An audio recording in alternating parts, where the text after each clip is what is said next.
Welcome to Public Participation Training video number 4, Surveys, Focus Groups, and Open Houses. This is Dave Ciascio, partner with Community Redesign, and together with Downtown Professional Network out of Chicago, we were commissioned by the Iowa Department of Economic Development to host a series of public participation training workshops during the months of April and May.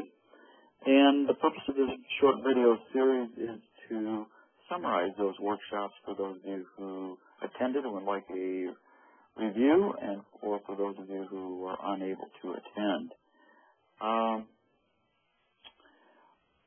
What we're going to talk about in video number 4 here is, again, surveys, focus groups, and open houses. And if we can put our screen, there we go, together, we can talk about this.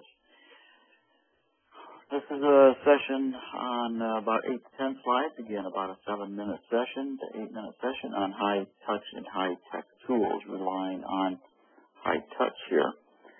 A continuation of the high-touch discussion we had in video number 3 are ways to collect data for the comprehensive planning process. Surveys, we've all done surveys, and the benefit of these surveys is that they can collect large volumes of data in a very short period of time from the public or from special interest groups or key stakeholders. They're very inexpensive than many other techniques, and they are easy to create and administer, especially using web technologies. We've all done surveys. The communities and the public is very familiar with these as well. One of the tools that is used quite often is SurveyMonkey. I think the ease of this web application and is a very inexpensive, if not free, up to a certain number of questions.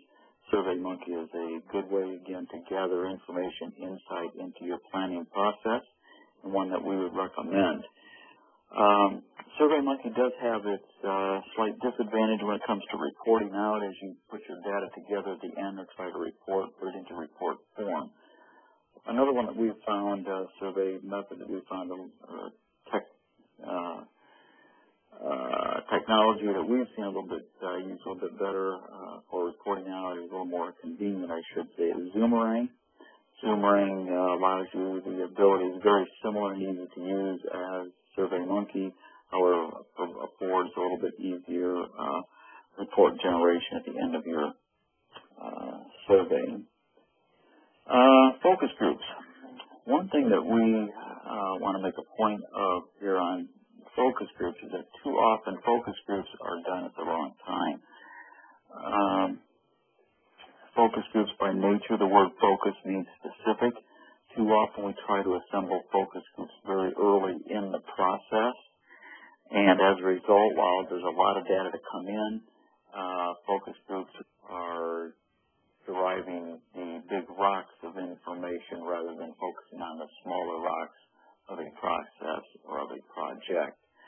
So we're encourage all of you to think about focus groups later in the process, but first have your committee identify the major ideas of the project and become organized around specific issues such as downtown or community image, theming, corridor image, etc.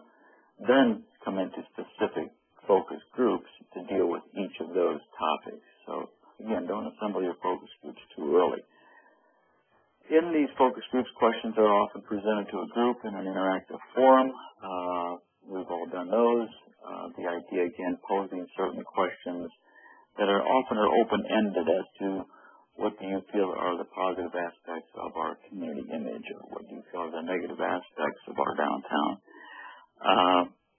Pose those as discussion points, but again, evolving around a specific topic and not about larger subject matter. We're looking for qualitative input on these, and they're usually good for determining the feel or the quality of a particular subject matter. Fact sheets, another way to gather information besides the surveys and the focus groups. Fact sheets are very simple, and we recommend keeping your fact sheets background information, fact sheets about what others have said about your downtown or about your community. Keep your facts sheets very simple. Key points, graphics should be educational, easy to read, easy to understand.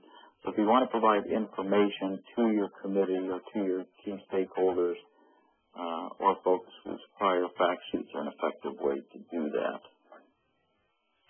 Open houses. Open houses require physical presence, obviously. We've all been through these with public meetings where stations are set up maybe in the school gymnasium or cafeteria, a church hall, where there's specific subject matter that is presented at different stations. Often they are held at a specific place at a specific time, or maybe not. And by that what we mean what we've done on project occasions where we've actually had, if we're talking about transportation, had a committee walk the corridor again, or maybe walk from one open house to another building, but in that process they're learning about transportation or seeing how traffic patterns are existing. Or if we're talking about historic preservation, maybe that is held in the historic Carnegie Library in downtown, and then a person can go from there to the transportation meeting, which is maybe held over at City Hall. So again, walking open houses is a way to engage people with feet on the ground and eyes open in your community. One thing again that on this subject of open houses, what we believe should happen is that committee members should actually be the ones who man those stations to field questions and provide information. It's a great way to build ownership with that committee, and also it's a peer-to-peer review with the public as well as the committee members themselves. So that concludes the short session on surveys, focus groups, and open houses. Stay tuned for the next video, video 5, which talks about high-touch ways of engaging the citizenry.